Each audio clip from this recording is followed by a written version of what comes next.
Сега, в началото на лайфа искам да кажа.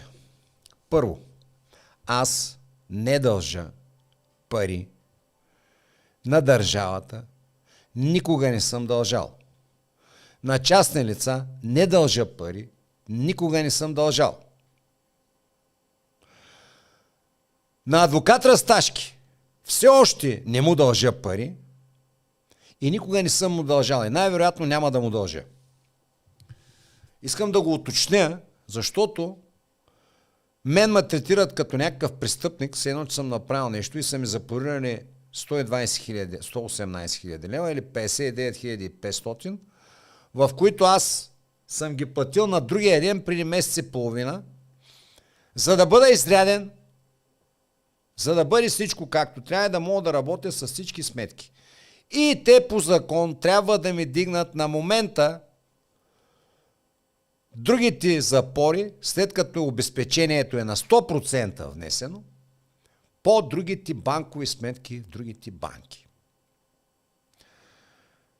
За месец и половина това нещо го направи само държавният съдебен изпълнител Анета Йонкова, Ева на жената, свърши се работа, макар си закъснение.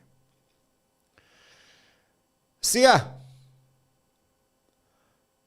адвокат Расташки, човека, който в Евроком каза, че мен ще ми повдигнат обвинение, най-вероятно, за пране на пари, където аз съм събирал пари за болни хора на техните сметки. Ние сме събирали пари, аз съм призовал и съм дал техни сметки. За парк било, за книжки било, всичко. Аз никога не съм дал моя сметка. А Расташки, никъде бутнем много вълни покрай тебе. Тея къщички на дните златни на Созопол, нали се сещате, примерно 48 хиляди беше, 40 няколко хиляди беше на нотариуската. Берг има доста, Расташки за 60 и няколко хиляди. Да кажем, целият комплекс е купен за 1 200 хиляди лева. Лева, целият комплекс. Как е купен, сега ще предполагаме, ще видим как. Нали? Всички се сещат, че не мога да е на тези пари. Дадени са още пари. На баби, на лели, на дядовци, на някои си там са дадени още. Но са регистрирани, написани са 60 и колко хиляди лева. Той вчера каза, че е бил купил за 80. Той каза за 80. Значи имотния регистър лъжат. Значи в имотния регистър аз покавам колко пише, той каза 80. Той лъжи на всяка втора. Не, той няма една дума, която да казва истина. И когато се направи козметично, го бутнат малко там, няколко евра да дадат още, този комплекс ще струва около 6-7 милиона евра. Над 12-13 милиона лева. Те ще платят 10% данък и ще озаконят около 6-7 милиона. Нали, хипотези. Хипотези някакви. Това не е пране на пари. Не. Парка е пране на пари. Аз ще събирам пари за болни хора с техните сметки. Е пране на пари. Но Расташки и там ОПГ-то, то не е пране на пари, бе. Не, бе, те са най-чистите. Сега, Расташки. Вчера съм пуснал до адвокатския съвет при Софийска адвокатска колегия жалба срещу теб. Всяка седмица ще пускам по една. Имам за 2 месеца. Призовавам всички хора, които са потърпевши, са ощетени, не се налаквайте от страх. Те за това правят това, което правят с нас. Пуснете до адвокатския съвет при Софийска адвокатска колегия, когато има десетки и стотици жалби да го викат всеки ден, все нещо ще направят. Мисля, че ще му вземат адвокатските права. Казах ти, искаш бой, ти дори пусна жалба, той пусна жалба, ама аз не пускам такива жалби като тебе, че дет съм казал, искаш бой, ще получиш бой. Расташки. Пустете, не се страхувайте. Те за това се разиграват коня. И това е безплатно. Само на еконта ще платите. Които си от София могат го занасети. Що съм сигурен, че има стотици хиляди ще има такива. Срещу това Слънчево дете, депутат от Меч, което ще ми взема парите с Радостин Василев, ще ме се вличат гол. Сега, каква е схемата? Какво е направил той, за да ме тормози? Почтения, невинния. Там за Берг се говори Драгалевци, Палат. По клинчета се разхожда. Момченца се разхождат с него. Расташки, майка ти, котки ще види, деца, не вярвам. Те са пак оттескат на Петрохан, не дейте мисли. Там всички са такива. От тъс любов, от новата, от модерната. Те са по-силни от всички мафии на света, взети заедно. Те се стои правят каквото си искат. Кои са другите части съдия изпълнители, които не благоволяват? 3 пъти пусна моя адвокат. Банка ДСК е пуснала, че запора обезпечението е на 100% внесено. Аз звънях, говорих с тях, с някакви арогантни, нагли служители, некомпетентни. И ми каза, не ми дръжте този тон. Той ми съсипва живота. Някакъв Сопол някъде си. Овластен, които Расташки пускал, правил закони против ЧСИ-тата и ги плюи. Сега ще видите как работи и какви са тези ЧСИ-та, аджаба. Ние се разловихме и там, бе, Расташки. Кои са ЧСИ-та, които не благоволяват да ми дигнат запорите? Защото, понеже той казал, тя ми запорира троянската. Всички сметки. Държавната средства. Но той иска да прехвърли двете на Стефан Петров, ЧСИ, което е в София, но май и във Враца, Стефчо, и на ЧСИ Румен Димитров Ловеч, който е бил адвокат от Троян. Той иска да ги прехвърли там. Що иска да ги прехвърли? Държавният ми ги запорирал. Защо иска на тези хубави хора? Сега ще видите какви са хубави пък те. Какви убавци са. ЧСИ-тата, които той внасял закони и знае много добре, че никой няма да правят постановки, а те бачкат, те са друго опеге с него. Нали знаете, че си ето като излезе имочи на публична продан, фабрики, цехове, земи, кой ги оправя? Ами ЧСИ-тата. С кого? Ами с адвокатчета. Ами те с адвокатчета трябват като Берг такива. Те да купят такива имотченца, като на Созопол, да ги лапнат, да изкарат мангизи, да ги изпират и да направят вътките. И да ти приказва колко ще се бори той с ЧСИ-тата. Изобщо не се бори. Първи дружки са, нищо чудно, и те да са там в къщичката на Берг или в мезонета или трезонетите и да се играят голи хора, да се обичат покрай катоня доктора, покрай джакузитата, а вие да мислите, че те ще ви оправят. Да, оправят ви. Анално. Стефчо. Кой е ЧСИ-то Стефан Петров, София? Сега ще ви пусна един репортаж, пак по нова телевизия. Пак по нова телевизия. Разследвани на нова телевизия, където разследваше Расташки, той дет съм го пуснал, е за бабата там. Ще ти покажа за какво става въпрос. Моето патенци. Не мога да се гавриш, ти с 15 лева нарочно ни платил, че да ма влачи. Дамата, те с двамата обосника, сега ще ги видите колко са хубави те. Пусти ме, Веско, репортажа. Към рубриката на твоя страна. Нова атака с фишинг имейли за непогасени задължения към НАП. Фалшивите съобщения се изпращат от името на частни съдебни изпълнители, предупреждават от Агенцията за приходите. През последните дни хиляди българи, между които и аз, получиха заплашителни писма на електронната си поща. Може ли след отваряне на подобен имейл да останем с празна банкова сметка? Жоро Георгиев в рубриката на твоя страна. Всеки ден в камарата на частните съдебни изпълнители получават десетки сигнали от граждани за фалшиви имейли, в които нерегламентирано се използват имената на действащи ЧСИ-та. С електронните съобщения мишените са приканвани да платят непогасени задължения към НАП, а крайната цел е кражба на чувствителна лична и банкова информация. Подобни атаки започнаха още преди година, но този път в схемата се използва и името на Националната агенция за приходите, както и актуални сюжети, свързани с анти-ковид мерките. Може ли имейл за неплатено задължение да приключи с празна банкова сметка? Гледайте.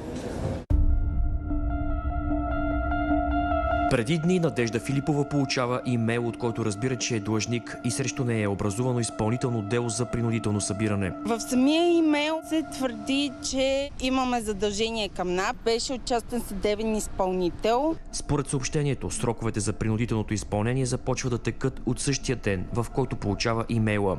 Следва и предупреждение, че ако не се издължи в срок, предстои запор на имущество и банкови сметки. Въпреки че не се сеща за какво и колко дължи, писмото притеснява Надежда.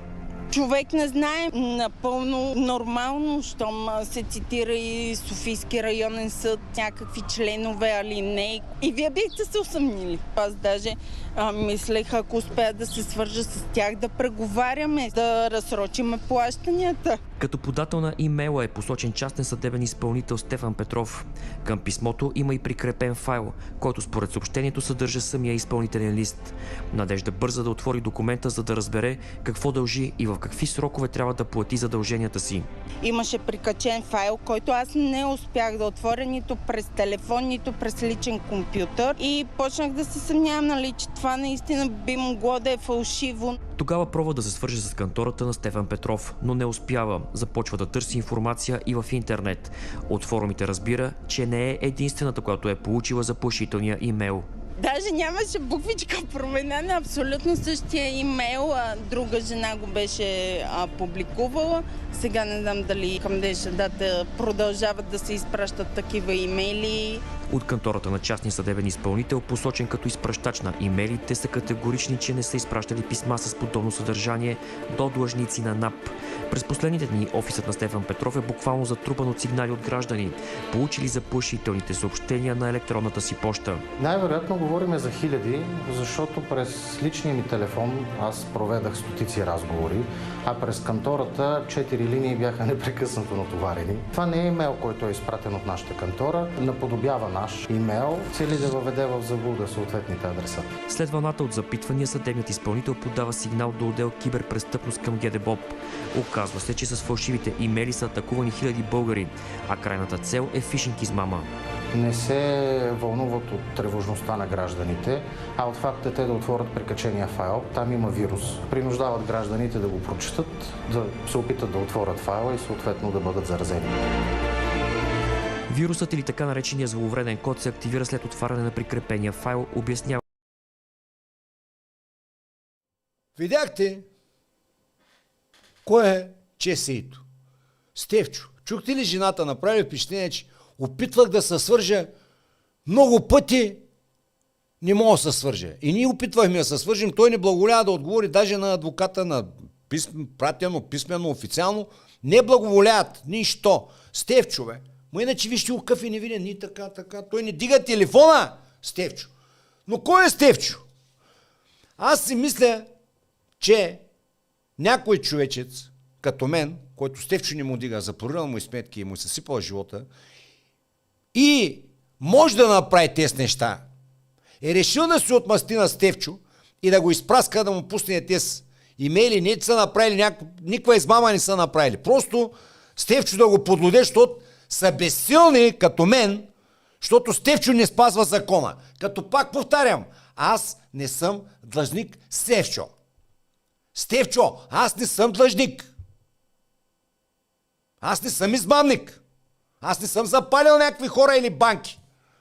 Не, и на тръсташки не дължа пари.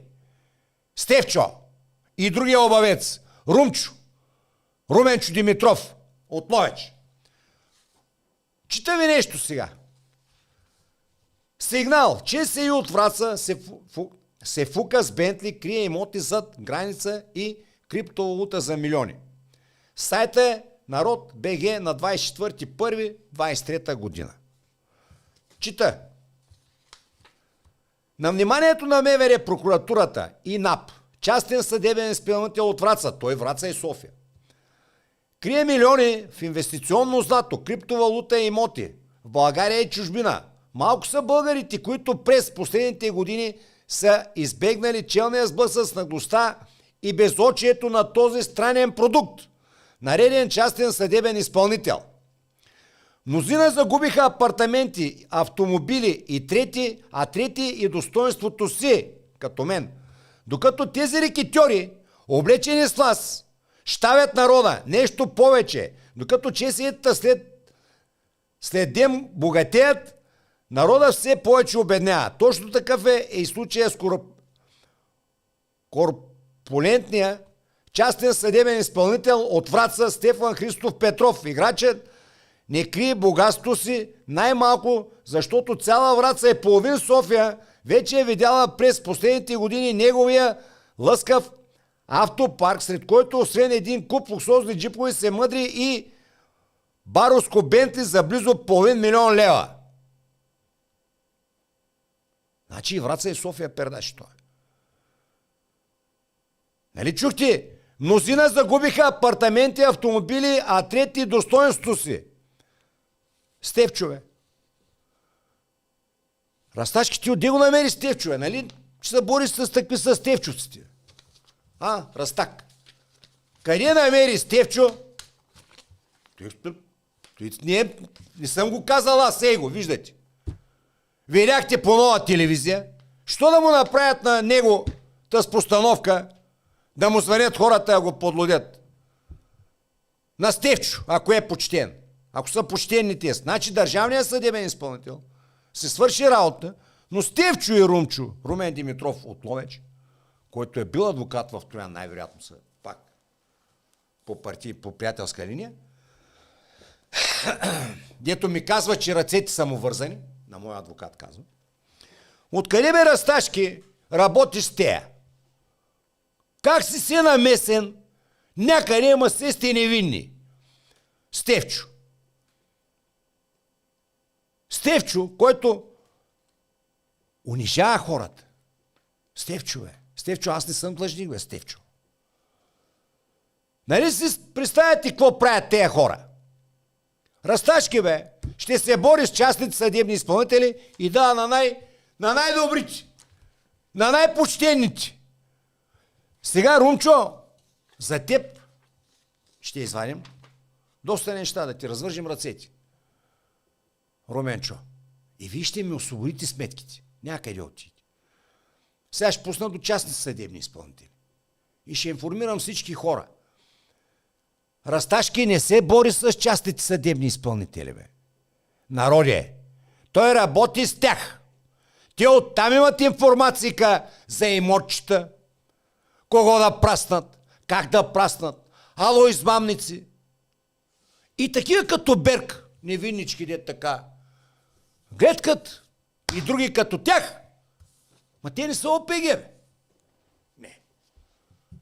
Те ще се борят с Ивелин и с мен. Ивелин да кажем е политик. Ивелин да кажем от бизнес. А с мен защо, бе? Че казах истината. Лъже ли до сега, бе, Расташки, че си измамник? Лъже ли? Защо трябваше да варя всичкото и нещо, господин Чо? Що не си седя мирничко там? Или какво викаш? Ще ви се разминава, поне хората ги страх от вас. Какво ви страх от тези смишки, бе? Виждате ли ги на ко приличат? Вижте го е тос лавеца. Толкова сте страшен тос. Да го наричам. С наднорменото тегло. Расташки, дете минала под дъгата и Берг, толкова сте са страшни, бе. Че не мога пусти жаба с търсите правата. Че ви праснал. Че по телефона ви взема по 300-400 лева и нищо не върши. Толкова сте и страшно. Пари не искат да пуснете до адвокатската колегия. Я изпраскайте стотици хиляди да ги им ко ще каят и се съберем там отпред. Да питаме, аджаба, бе, виж, що не му вземете правата на този човек, бе? Той ли са адвокатите? За той ли си даваме парите ни? Той ли сте вие адвокатите, бе? Те сте са лицето вашето, бе. Те ви посрамват, бе. Кой да ви вярва на вас? Как да ви вярват, като всичките сте опетени като свински черва? С етос. С етаквис. Днеска питам съдятката, съдебната изпълнителка. Трябва ли да ми дигнат запорите? Трябва по закон. След като сте внесли пълното обезпечение. Аз съм го внесъл преди месец и половина. И те шушумиги се гаврят с народа. Опарили са, разплакали са и на камара народ. А аз даже не дължа пари. Вземат къщи. Вземат имоти. Вземат фабрики.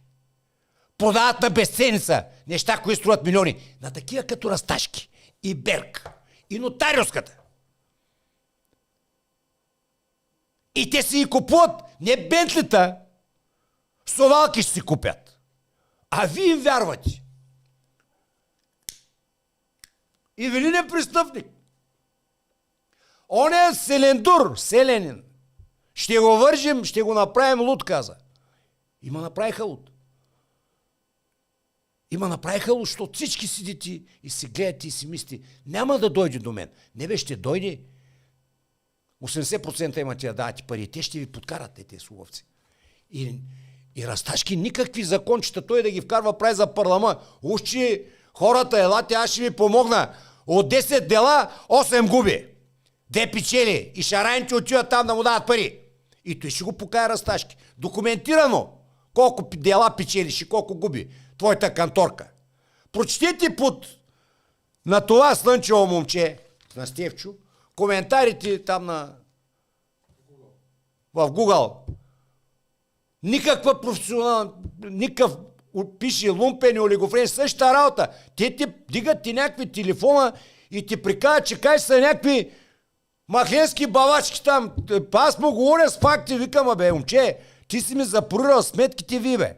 Да, бе, трябва да ми ги дигне. Той ми вика, господине, не ми дръжте този тон, мен ме иди, викам да ти... И ми затвори Ловешкото. Той служителя на Ловешкия. Ловешкия го нямаше, беше някъде в чужбина. И си топа топката. Аруба, Маруба, не ще се чудят де да отидат. Не ще се чудят какво да правят. Не иморчета, не палати. Те с покрай София, какви мислите са? С честни пари. Те с големите палати. Как се изкарват такви с пари да имаш такви с палати, бе? Или на драгалевци като Берчо. Честно. Почтено. И те се борят с модела. И са за народа. Колко от те сдолуха при вас?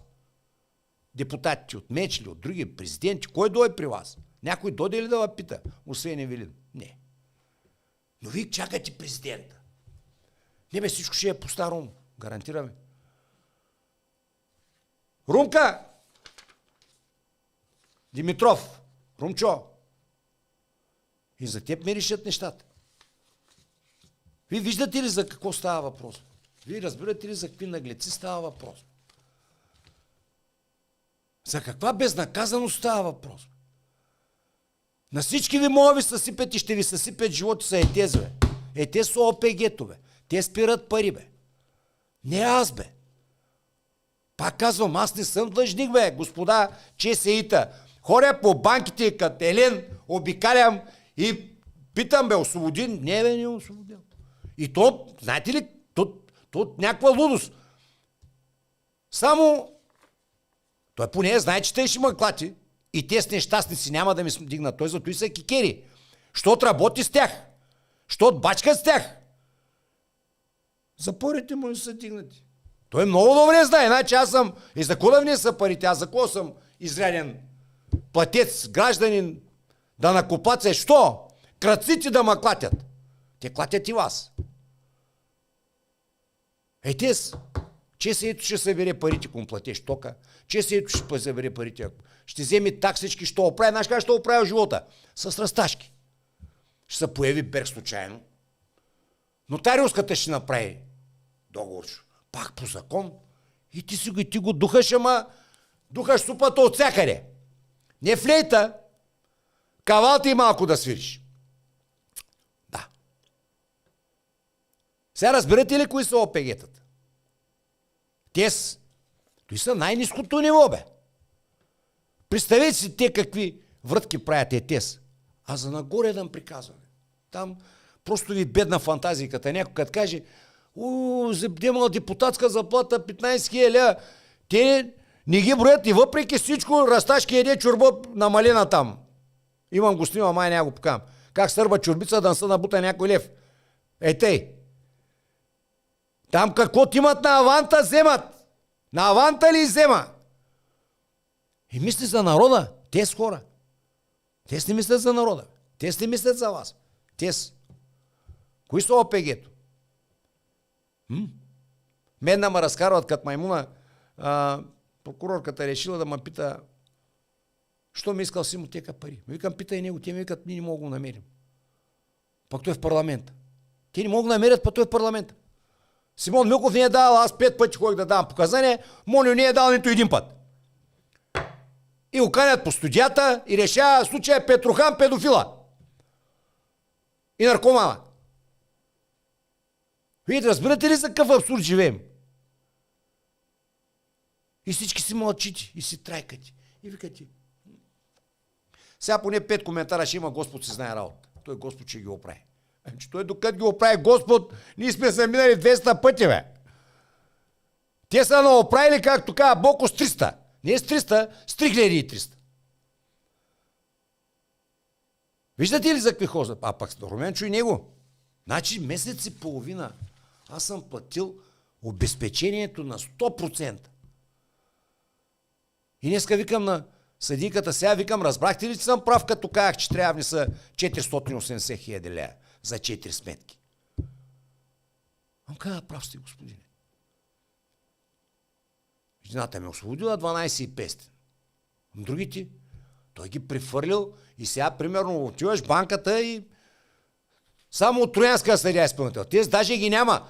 Те не фигурират никъде, но те трябва да ги освободят. Батак, батак, батак. Тормоз, мачкани. При положение, че ти си изряден и си платил всичко. Измамниците, шарлатаните, овластени от вас, се гаврят с вас. И вие чакате, кошка е президента, президента кошна. Мечено много прави. А коцето, Костадин, накажеш как хубаво приказва, бе. Той що да ми приказва хубаво, бе. Той хубаво приказва, ама хубаво то оправя. Всички ти са там. Но видяхте какви къщи дига коцето. И пак чета в Евроком, браво, Костадин е много хубаво им каза. Вие не може да разберете какъв цирк играят те всичките, бе. Вие наистина сте такива аптърници, бе. Какво трябва да ви покая повече? Да разберете. Аз ми се обаждат, вика, да се чува. Че като няма се чува, че ти по-добре не дей мрънка. Що се оплакваш? Що? Що чакаш някой да то оправи? Никога няма да то оправи. Що оправи анално. И ще си там с тях. Те са такива. Повечето. И се обичат, и се имат. И вижте как добре работят. И нас с семействата, с Евелин има 4 деца, изкарват го катоне. Жени имам и внуци имам. Всичко. Мен мъчкотят тези дети имат кочета и кученца. Те нямат семейства. Такви са.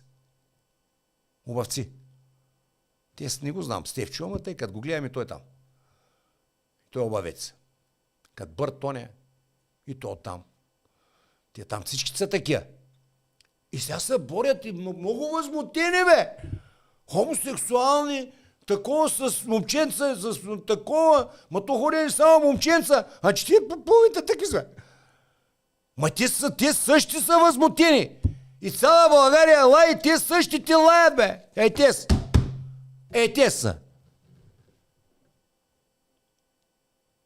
Разбирате ли за какво става въпрос? Тормоз, мачкане. И няма на кого. Не, има, аз вече ще пускам. И кой стане, то да го има заведено.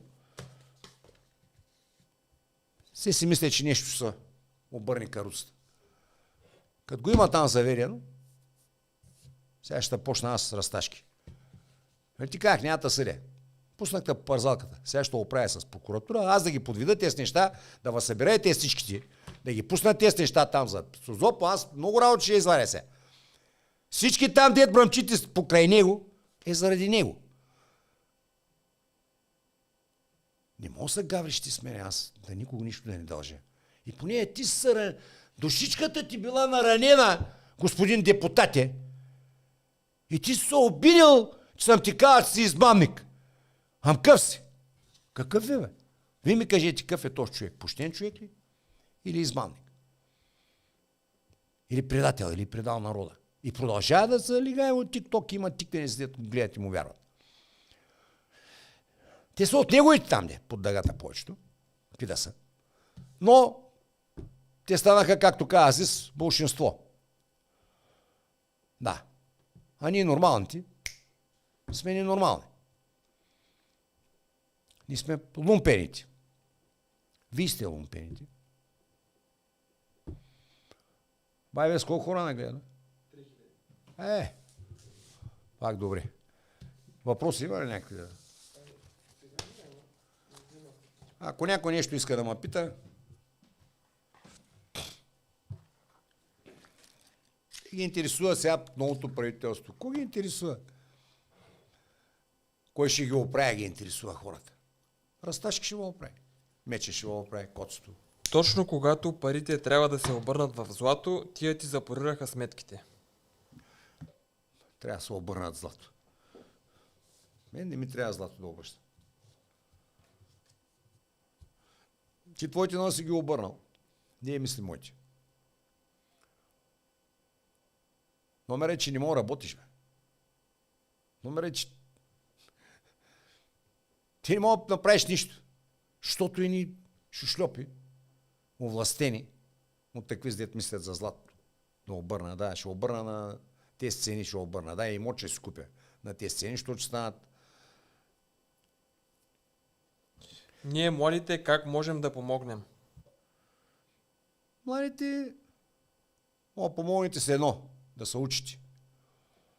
Да се учите, да не сте олигофрени, да се фанете занаяти, да станете човеци, да станете хора и да не позволявате като нас. И ние такива изкресъци, той нямаше, като ме видиш и ще я се напика. А вижте докъде я докарахме. Вижте ги на какво приличат. Вижте ги, бе. Берг, Мерк, Бърт, Тос, другия, всичките взете заедно, няма 10% мъжко в тях. Общо. Той мога да помогнете, младите. Да станете нормални. Човеци да станете. Не джензи, а човеци. Има ли вероятност някой да влезе в затвора? За сега ли? Има, аз, примерно. Не те. Могат да скроят както си искат. Ивелин, но видяхте кого вкараха в затвора. Но видяхте кого. И сега ще ги пуснат. Държаха ги по 3-4 месеца, взеха им по 10-20 хиляди евро гаранции. И ще кажат, ми съжаляваме. Даже няма да съжаляват. Казват, следващия път пак ще му мачкам. Киро по-притеснен ли е, отколкото беше? Изглежда изнервен. Не, ще се радвам, бе. Бани се ще дърпам. Ти, що за идиот, мога ме попита? И как няма да се изнервя, бе? Значи, този дет ме пита, ако му взема 120 лева, сигурно ще подлуди света. Ме са ми запорирали 120 хиляди, не мога да работя, подиграват се с мене, всичко съм по закон, изнервен да изглеждам. Да, бе, хубаво ще играя, ганкиното, че по-малко са кляка. Примерно. Бат Киро, какво ще е бъдещето на държавата, ако величие не ги допуснат в парламента? И още по-зле от сега. Ма ти като ги допусна какво? Трябва да помитат всичко. Иначе, видяхте. Сега ще но видяхте президента го сложи. Как това беше? Нейски. Хубавото найде. Надежда Михайлова. Майко мила. Майко мила. Да ми го бяга разказвали, нямаш да го вярвам. Ма тук вече. Простотия ли вярвам? Бат Кире, трябва да направим огромен протест. И като направихте голям протест, какво стана? Клатят ли на плак? Какво стана, като имаш протест? Като падна правителството, какво ще дойде друго? Его, нагледайте тос. Какво направи? Обавеца. Какви сложи? Радев иди. Той не е с тях. Не бе, той като дойде. Виж, какви плазмони изплъзаха от всякъде. Всичките сега. Тос, как беше, дед го сложиха на... Христанов. Министър на земеделието. Тос чушлоп. Вид.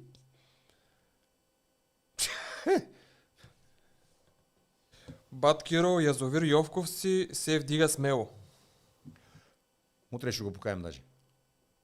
Господ е с нас, но ние сме тиканици. Пак нещо се усетим. Пак ще не изклатят.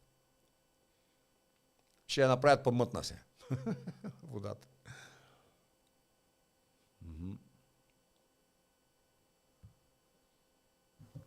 Киро, кога ще правиш генерална репетиция за делото с Расташки? Тук другия месец. Март някъде ще. Ние още по-голям генерал ще направим. Тя ще е в София и тук ще направим. Не. Не може тая подигравка. Лошото, знаете ли кое?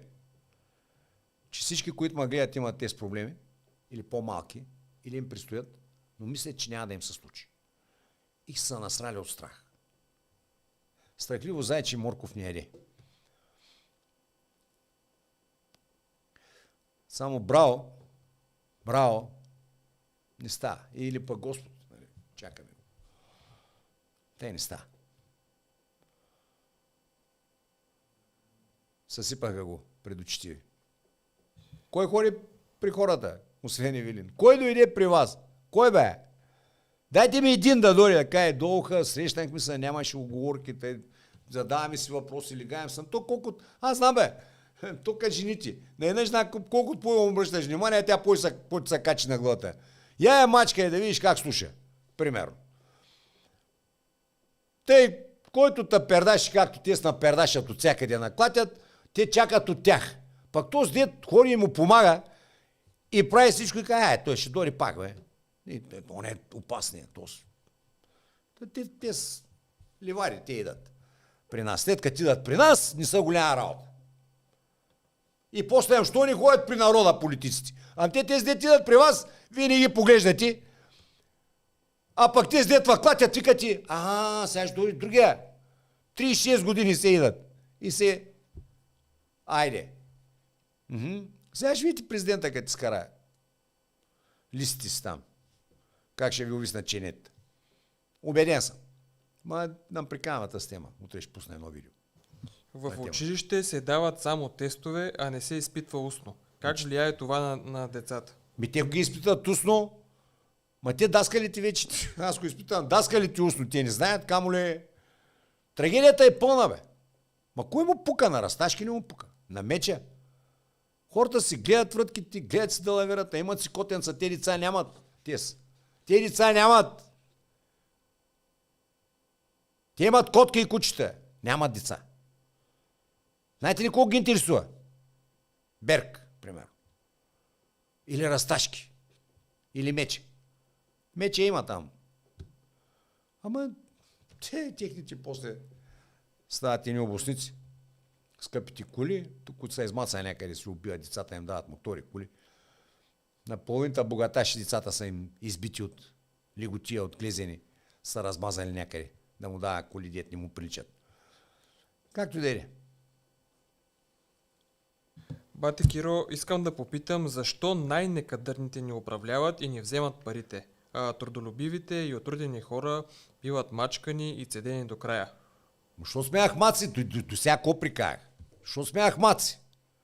Що тези дет идат при вас, дет ви защитават, дет се борят за вас, Вие ги имате за Сидмакс пътия, за най-слабата карта.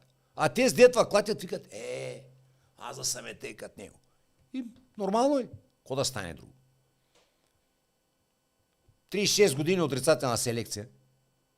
Може ли да кранта с куцкон да ешиш, да оплождаш и да чакаш ребец? Не може още по-голяма кранта се роди. Същата работа. От всяка година на година те се слагат родини по родински. Защо не ги... То вече затлачено от буклук, бе. От никадърник. Толкова са поеми някой да работи, те ще го убия с лопата. Те не щат някой да работи, защото те не могат. И като дойде един да работи, те трябва да работят те. И викат, тос. Или даскал някакъв дед да може. Викат, не, съкън. Се караме по-старому. Да. Кажи нещо, какво се случва с Ивелин Михайлов. За предателството от негов човек, който е продал земя, която не е негова, катастрофата, вчерашното нападение над офиса в София. Виждате какво се случва. На президента нещо случва ли му се? Той вече не е президент. На Косито нещо случва ли му се? На Расташки, на тези нещо случва ли им се? Деца с тях. Нещо случва ли им се? Що му се случва на него? Що бе? И на величие. Значи трябва да си гьонсорат да разбереш що. Па на другите нищо не се случва. Що? Защото са с тях. Защото са едно. Един отбор. Тъй, че... Дай да приключим, Байвес. Утре ще пуснем едно видео. Гледайте го. Там доста работа ще ви кажа. Чао.